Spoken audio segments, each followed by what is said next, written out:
Welcome back to my YouTube channel. ಎಲ್ಲರೂ ಹೇಗಿದ್ದೀರಾ? ಎಲ್ಲರೂ ಚೆನ್ನಾಗಿದ್ದೀರಾ ಅಂತ ನಾನು ಭಾವಿಸ್ತೀನಿ.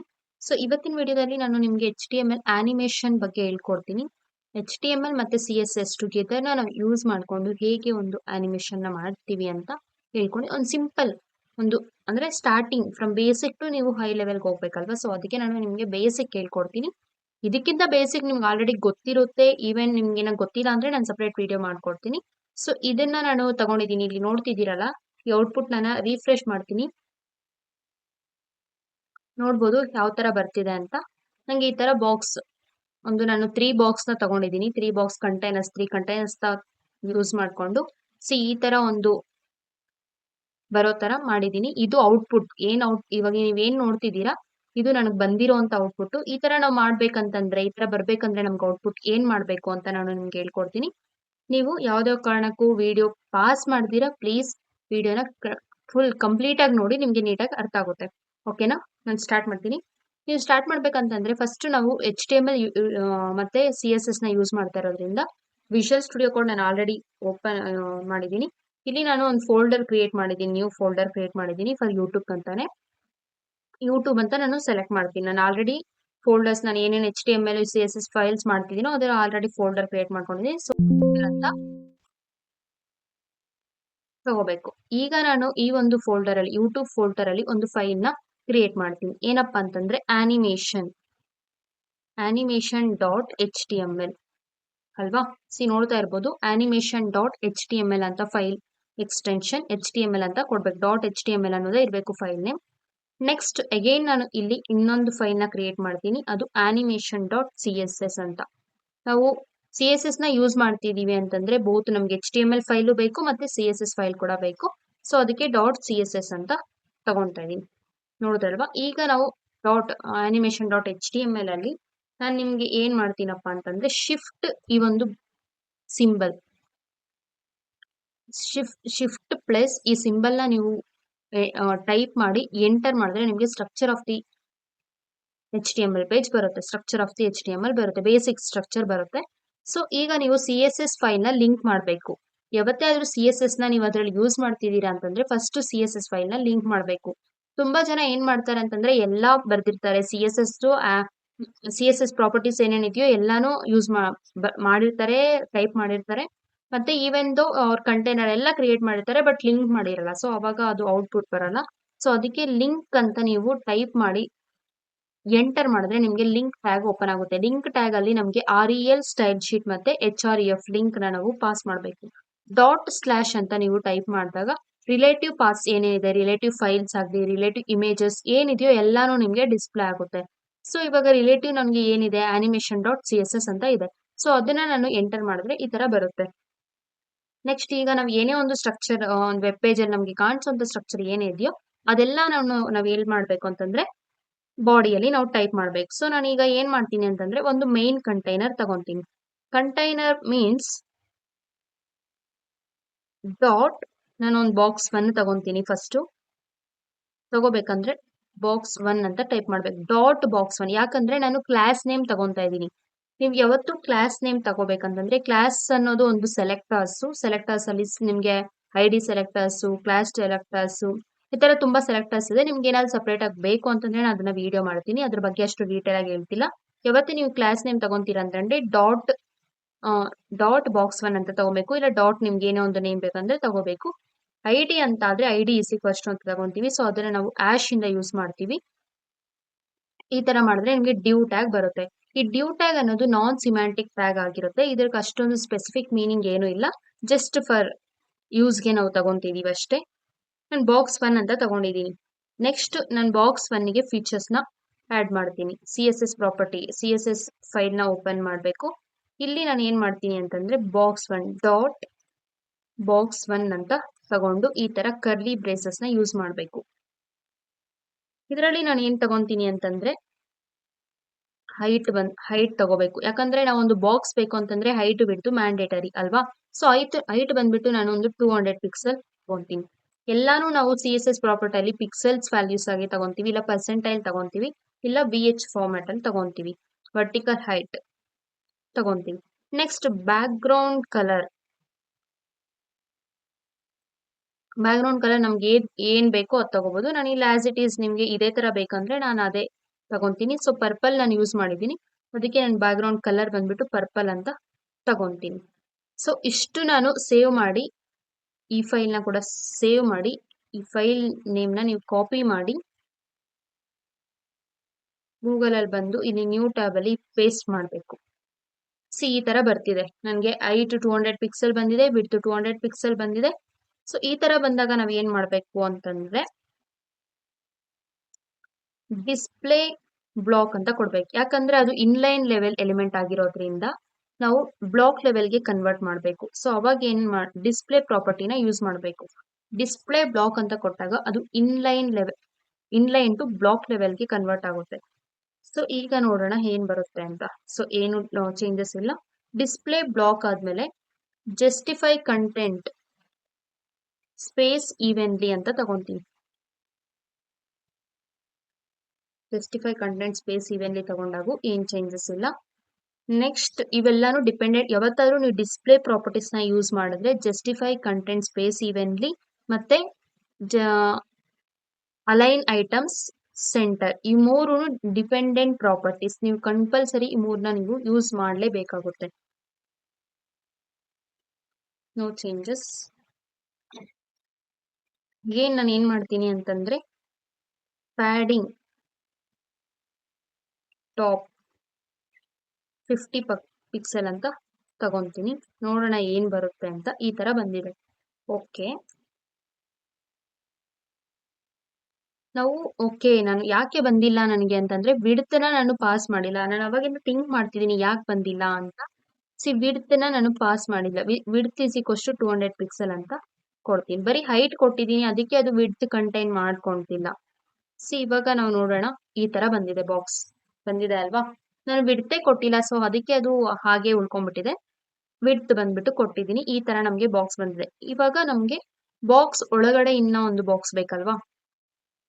ಈ ಬಾಕ್ಸ್ ಒಳಗಡೆ ನಾನು ಇನ್ನೊಂದು ಯೆಲ್ಲೋ ಬಾಕ್ಸ್ ತಗೊಂಡಿದ್ದೀನಿ. ಅದನ್ನ ಬಾಕ್ಸ್ 2 ಅಂತ ತಗೊಂತೀನಿ. ಇಲ್ಲಿ ನೀವು CSS ಇದರಲ್ಲಿ ನೀವು ಏನ್ ಮಾಡ್ಬೇಕಂತಂದ್ರೆ ಈ div ಟ್ಯಾಗ್ ಒಳಗಡೆ ಅನದರ್ ಬಾಕ್ಸ್ 2 ಅಂತ ನಾನು ತಗೊಂತೀನಿ. ಡಾಟ್ ಬಾಕ್ಸ್ 2 ಅಂತ ಎಂಟರ್ ಮಾಡಿ ಟೈಪ್ ಮಾಡಿದ್ರೆ ನಿಮಗೆ ಬರುತ್ತೆ. ಸೇವ್ ಮಾಡ್ತೀನಿ. ಈ ಬಾಕ್ಸ್ 2 ಕೂಡ ನಾನು ಫೀಚರ್ಸ್ ನ ಆಡ್ ಮಾಡ್ತೀನಿ.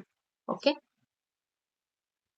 ಡಾಟ್ ಬಾಕ್ಸ್ 2 ಇಲ್ಲಿ ನಾನು ಏನ್ ತಗೊಂತೀನಿ ಅಂದ್ರೆ ಹೈಟ್ ಬಂದ್ಬಿಟ್ಟು 120 ಪಿಕ್ಸೆಲ್ ಅಂತ ತಗೊಂತೀನಿ. ಯಾಕಂದ್ರೆ 200 ಇರೋದ್ರಿಂದ ಇನ್ ಸ್ವಲ್ಪ ಚಿಕ್ಕ ಬಾಕ್ಸ್ ಬೇಕಲ್ವಾ ನಮ್ಗೆ. ಸೊ ಅದಕ್ಕೆ ವಿಡ್ತ್ ಬಂದು 120 ಪಿಕ್ಸೆಲ್ ತಗೊಂತೀನಿ. ಬ್ಯಾಕ್ ಗ್ರೌಂಡ್ ಕಲರ್ ಯೆಲ್ಲೋ ಅಂತ ತಗೊಂತೀನಿ. Next display block justify content space evenly align items centre. Okay, ನೋಡೋಣ ಏನ್ ಔಟ್ಪುಟ್ ಬಂದಿದೆ ಅಂತ.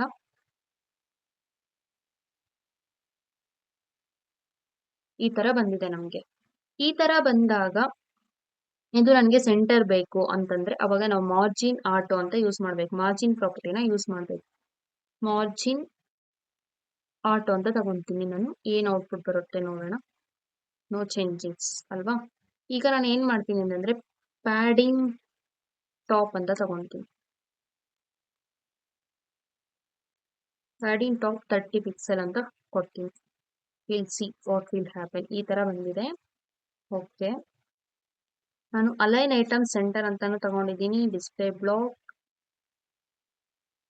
Space ಈವೆನ್ಲಿ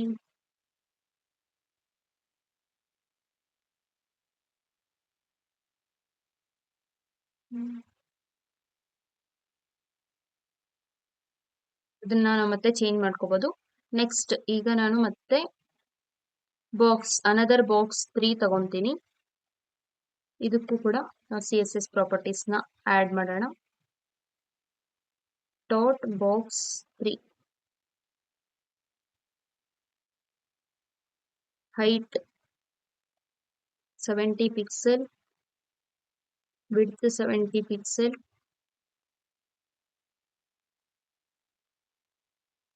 background colour red, display block, justify content space evenly, align item center,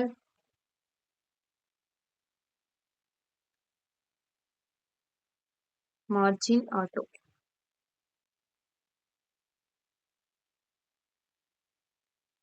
ಈ ತರ ಬಂದಿದೆ. ಓಕೆ, ಈಗ ನಾನು ಈ ಒಂದು ಯೆಲ್ಲೋ ಬಾಕ್ಸ್ಗೆ ಪ್ಯಾಡಿಂಗ್, ಇದು ಲೆಫ್ಟ್ ಸೈಡ್ ಇದೆ ಅಲ್ವಾ, ಸೊ ನಮಗೆ ರೈಟ್ ಸೈಡ್ ಬರಬೇಕು ಅಂತಂದ್ರೆ ಪ್ಯಾಡಿಂಗ್ ಲೆಫ್ಟ್ ಅನ್ನ ನಾವು ಯೂಸ್ ಮಾಡಬೇಕು, ಪುಷ್ ಮಾಡಬೇಕು. ಪ್ಯಾಡಿಂಗ್ ಲೆಫ್ಟ್ ಬಂದ್ಬಿಟ್ಟು 20 ಪಿಕ್ಸೆಲ್ ತಗೊಂತೀನಿ. ಇಲ್ಲಿ ಸಿ ರೆಡ್ ಬಂದಿದೆ, ನಾನು ರೆಡ್ಗೆ ಅಪ್ಲೈ ಮಾಡಿದ್ದೀನಿ. ಇದಕ್ಕೆ ಬರೀ ಒಂದು 10 ಪಿಕ್ಸೆಲ್ ತಗೊಂತೀನಿ. ಈ ತರ ಬಂದಿದೆ. ಓಕೆ, ಇಲ್ಲಿ ಪ್ಯಾಡಿಂಗ್ ಲೆಫ್ಟ್ 20 ಪಿಕ್ಸೆಲ್ ಅಂತ ತಗೊಂತೀನಿ.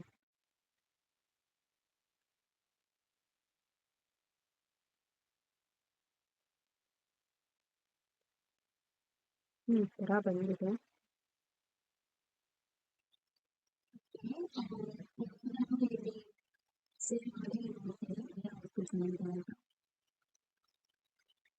ಈ ತರ ಬಂದಿದೆ ಅಲ್ವಾ, ನಮಗೆ ಇದು ಎಡ್ಜ್ ಅಲ್ಲಿ ಇದೆ.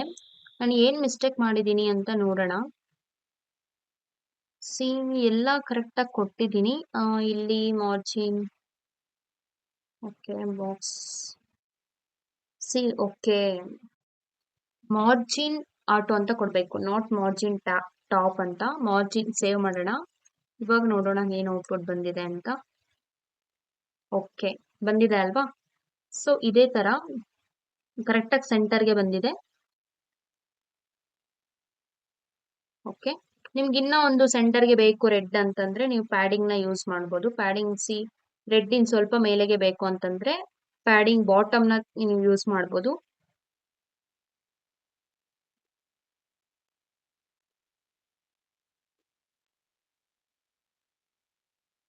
ಓಕೆ, ನೆಕ್ಸ್ಟ್ ಈಗ ನಾನು ಇದು ಯಾಕೆ ಹೇಳ್ತೀನಿ ನಿಮ್ಗೆ, ಒಂದು ನಿಮಿಷ.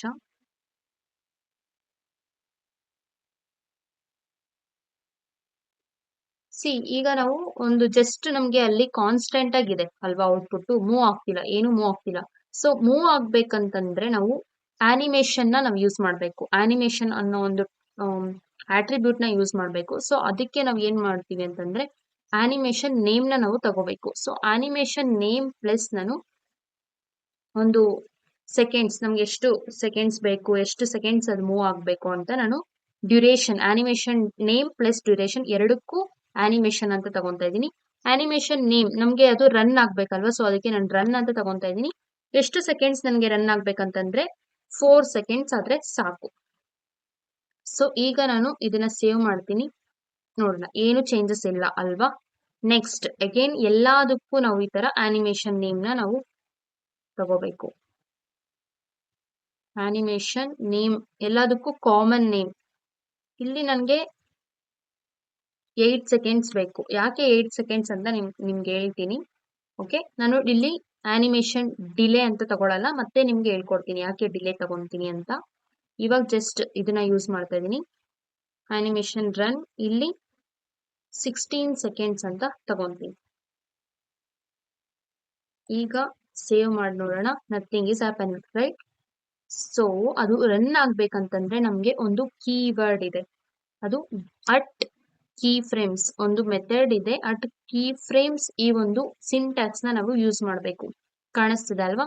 ಅಟ್ ಕೀ ಫ್ರೇಮ್ಸ್ ಐಡೆಂಟಿಫೈಯರ್ ಅಂತಂದ್ರೆ ಆನಿಮೇಷನ್ ನೀವು ಏನ್ ತಗೊಂಡಿರ್ತೀರಾ ಅದೇ ನೀವು ಅಲ್ಲಿ ಟೈಪ್ ಮಾಡಬೇಕು. ರನ್ ಅಂತ ತಗೊಂಡಿದೀವಿ. ಸೊ ಇವಾಗ ನಾವು ಏನ್ ಮಾಡ್ಬೇಕಪ್ಪ ಅಂತಂದ್ರೆ 0% ಫಸ್ಟ್ ಬಂದ್ಬಿಟ್ಟು 0% ಅಲ್ಲಿ ಈ ತರ ತಗೋಬೇಕು. 0% ಅಲ್ಲಿ ನಮ್ಗೆ ಟಾಪ್ ಬಂದ್ಬಿಟ್ಟು ನಂಗೆ ಟಾಪ್ 0 ಪಿಕ್ಸೆಲ್ ಇರಬೇಕು, ಮತ್ತೆ ಲೆಫ್ಟ್ ಕೂಡ ಅಷ್ಟೇ. ಟಾಪ್ 0 ಪಿಕ್ಸೆಲ್, ಲೆಫ್ಟ್ 0 ಪಿಕ್ಸೆಲ್ ಅಂತ ತಗೊಂಡಿದ್ದೀನಿ. ಯಾಕಂತಂದ್ರೆ 0 ಫ್ರಮ್ 0 ಇಂದ ಸಿ ಇಲ್ಲಿ ಬಾಕ್ಸ್ ಇದೆ ಅಲ್ವಾ, ಇಲ್ಲಿರೋದು 0, ಈ ಕಡೆಯಿಂದ ಇದು 0% ಅಲ್ಲಿ ಇದೆ. ಸೊ ಅದಕ್ಕೆ ನಾನು 0% ತಗೊಂಡಿದ್ದೀನಿ. ಪೊಸಿಷನ್ ರಿಲೇಟಿವ್ ಅಂತ ತಗೊಂತೀನಿ.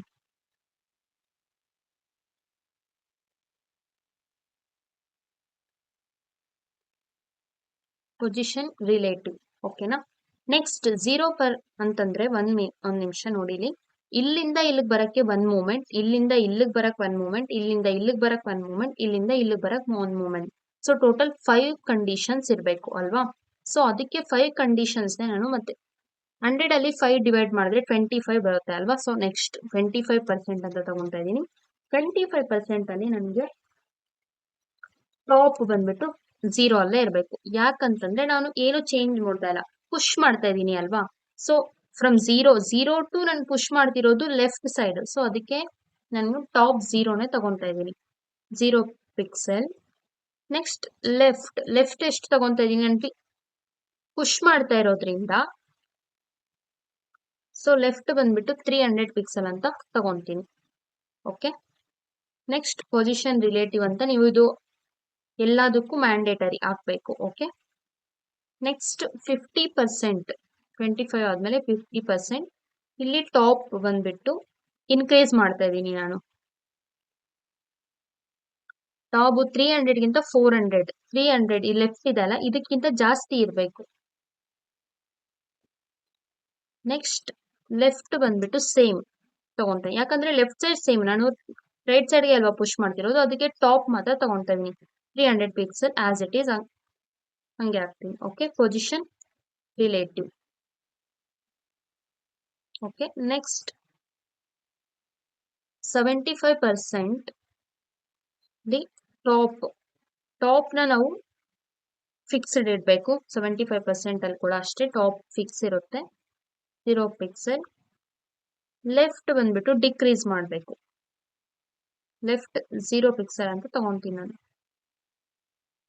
ಅಂದ್ರೆ ಕೊನೆಗೆ ಬರೋಷ್ಟ್ರಲ್ಲಿ 0 ಆಗಿರುತ್ತೆ ಅಲ್ವಾ, ಅದಕ್ಕೆ. So position relative. ನಿಮ್ಗೆ ಈ ವಿಡಿಯೋ ಅರ್ಥ ಆಗಿಲ್ಲ ಅಂತಂದ್ರೆ ನನಗೆ ಕಮೆಂಟ್ ಬಾಕ್ಸ್ ಅಲ್ಲಿ ತಿಳಿಸಿ, ನಾನು ನಿಮ್ಗೆ ಮತ್ತೆ ಹೇಳ್ಕೊಡ್ತೀನಿ. ಓಕೆ, ಇಲ್ಲಿ 100% ಅಲ್ಲಿ ಫ್ರಮ್ ಸ್ಟಾರ್ಟಿಂಗ್ದು ಮತ್ತೆ ಎಂಡಿಂಗ್ದು ಸೇಮ್ ಇರ್ಬೇಕು. ಸೊ ಅದಕ್ಕೆ ನಾನು ಕಾಪಿ ಪೇಸ್ಟ್ ಮಾಡ್ತಾ ಇದೀನಿ. ಬಟ್ ಇಲ್ಲಿ ನೀವು 100% ಅಂತ ತಗೊಳ್ಳಿ, ಇಲ್ಲಿ ಏನಿರುತ್ತೋ ಅಲ್ಲೂ ಸೇಮ್ ಇರಬೇಕು. ಈಗ ಇದನ್ನ ನಾವು ಔಟ್ಪುಟ್ ನೋಡೋಣ, ಮೂವ್ ಆಗ್ತಿದೆ ಅಲ್ವಾ. ಸೊ ಇದು ಡಿಫ್ರೆಂಟ್ ಆಗಿ ಬರ್ತಿದೆ, ಯಾಕೆ ಅಂದ್ರೆ ನಾನು ಡ್ಯೂರೇಷನ್ ಕೊಟ್ಟಿಲ್ಲ. ಈ ತರ ಬರ್ತಿದೆ. ಸೇವ್ ಮಾಡ್ತಾ ಇದೀನಿ ನೋಡಿ, 3 ಒಂದೇ ಸಲ ಹೋಗ್ತಿದೆ ನಮ್ಗೆ, 3 ಒಂದೇ ಸಲ ಹೋಗ್ತಿದೆ. ಬಟ್ ಒಂದು ಡ್ಯೂರೇಷನ್ ಕೊಟ್ಟಿರೋದ್ರಿಂದ ಸೊ ಅದ್ರ ಡ್ಯೂರೇಷನ್ ಪ್ರಕಾರ ಅದು ಮೂವ್ ಆಗ್ತಿದೆ. ಬಟ್ ನನ್ಗೆ ಒಂದಾದ್ಮೇಲೆ ಒಂದು ಬರ್ಬೇಕಂತಂದ್ರೆ ನಾನು ಅವಾಗ ಏನ್ ಮಾಡ್ಬೇಕಂತಂದ್ರೆ ಫಸ್ಟ್ ಮೂವ್ ಆಗ್ಬೇಕು. ನನ್ಗೆ ಫಸ್ಟ್ ಮೂವ್ ಆಗ್ಬೇಕು, 4 ಸೆಕೆಂಡ್ಸ್ಗೆ ಮೂವ್ ಆಗ್ಬಿಡ್ಬೇಕು. ಮತ್ ಸೆಕೆಂಡ್ ಒನ್ ನಂಗೆ ಸ್ವಲ್ಪ ಡಿಲೇ ಮಾಡ್ಬೇಕು, ಅದು ಸ್ವಲ್ಪ ಫಸ್ಟ್ ಒನ್ ಮೂವ್ ಆದ್ಮೇಲೆ ಬರ್ಬೇಕಲ್ವಾ. ಸೊ ಅದಕ್ಕೆ ನಾನು ಆನಿಮೇಷನ್ ಡಿಲೇ ಅಂತ ತಗೊಂತೀನಿ. ಸೊ ಆನಿಮೇಷನ್ ಡಿಲೇ ಎಷ್ಟು ಅಂತಂದ್ರೆ 8 ಸೆಕೆಂಡ್ಸ್. ಎಷ್ಟು ಇದಿರುತ್ತೋ ಅದು ಅಷ್ಟೇ ಕೊಡ್ಬೇಕಿಲ್ಲಿ. ಓಕೆ, ನೆಕ್ಸ್ಟ್ ಈಗ ಸೇವ್ ಮಾಡ್ಬಿಟ್ಟು ನೋಡೋಣ ಏನ್ ಔಟ್ಪುಟ್ ಬರುತ್ತೆ ಅಂತ. ಯೆಲ್ಲೋ ಬಾಕ್ಸ್ ಮಾತ್ರ ಇದೆ, ಯೆಲ್ಲೋ ಬಾಕ್ಸ್ ಮತ್ತೆ ಅವೆರಡು ಒಂದೇ ಸಲ ಮೂವ್ ಆಗ್ತಿದೆ, ರೆಡ್ ಎಲ್ಲ ಒಂದೇ ಸಲ ಮೂವ್ ಆಗ್ತಿದೆ. ನೋಡಿದ್ರ, ಎಲ್ಲೋ ಸ್ವಲ್ಪ ಹೊತ್ತು ವೈಟ್ ಮಾಡಿ ಮೂವ್ ಆಗ್ತಿದೆ, 8 ಸೆಕೆಂಡ್ಸ್ ಡಿಲೇ ಆಗಿ ಮತ್ತೆ ಮೂವ್ ಆಗ್ತಿದೆ. ಸೊ ಅದೇ ತರ ನಮ್ಗೆ ರೆಡ್ ಕೂಡ ಅಷ್ಟೇ ಡಿಲೇ ಆಗಿ ಬರ್ಬೇಕು. ಸೊ ಆನಿಮೇಷನ್ ಡಿಲೇ ಅಂತ ತಗೊಂತೀನಿ ನಾನು.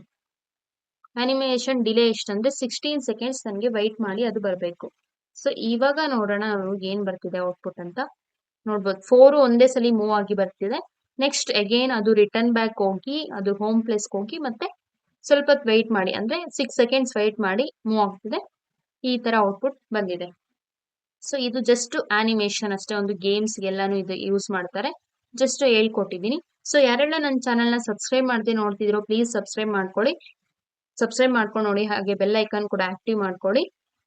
ನಿಮ್ಗೇನಾದ್ರೂ ಇನ್ನೂ ಯಾವ್ದಾದ್ರು ಈ ವಿಡಿಯೋದಲ್ಲಿ ಡೌಟ್ಸ್ ಇದೆ ಅಂತಂದ್ರೆ ಪ್ಲೀಸ್ ನನಗೆ ಕಮೆಂಟ್ ಬಾಕ್ಸ್ ಅಲ್ಲಿ ತಿಳಿಸಿ. ವಿಡಿಯೋ ಸ್ವಲ್ಪ ಜಸ್ಟ್ ತುಂಬಾ ಲ್ಯಾಗ್ ಆಗಿದೆ, ಸೊ ನಾನು ಎಂಡ್ ಅಪ್ ಮಾಡ್ತೀನಿ. ನಿಮ್ಗೆ ಕೋಡ್ ಕೂಡ ಮತ್ತೆ ಡಿಸ್ಪ್ಲೇ ಮಾಡಿರ್ತೀನಿ. Okay, all of you take care. ಅರ್ಥ ಆಗಿದೆ ಅಂತ ನಾನು ನಿಮ್ಗೆ ಭಾವಿಸ್ತೀನಿ. ಈ ವಿಡಿಯೋನ ಎಂಡ್ ಅಪ್ ಮಾಡ್ತಾ ಇದೀನಿ. Bye bye.